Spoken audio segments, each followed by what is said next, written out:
When it comes to our emotional intelligence, we can read all of the books that are available and on the bookshelves, and there are plenty of them. But neither you nor I will become more emotionally intelligent by reading books or articles or listening to TED Talks, because our EQ, our emotional quotient, is a demonstration of skills. So to become more emotionally intelligent, we actually have to learn skills that we put into practice over and over and over again. Well, what you and I might notice when we enter into the world is that the world has become sort of an unloading dock for people's unpleasant, persisting, difficult emotions.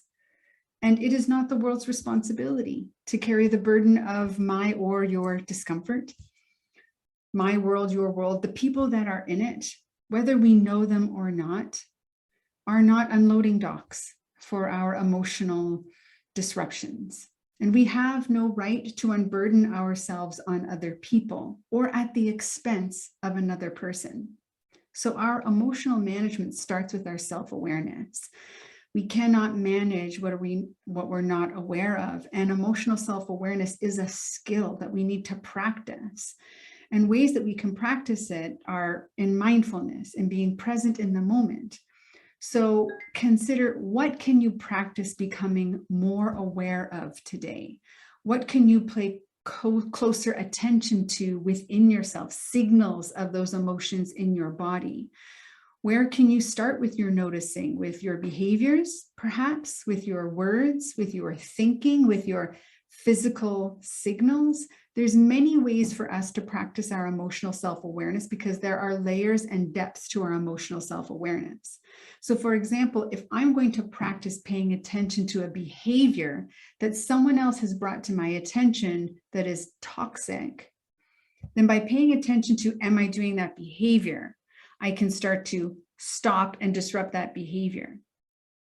Now, next from that, I might take a look at, what was I thinking before I then did that behavior? What were some of the words that I said before I did that behavior? What was the thinking going on in my mind before I did that behavior?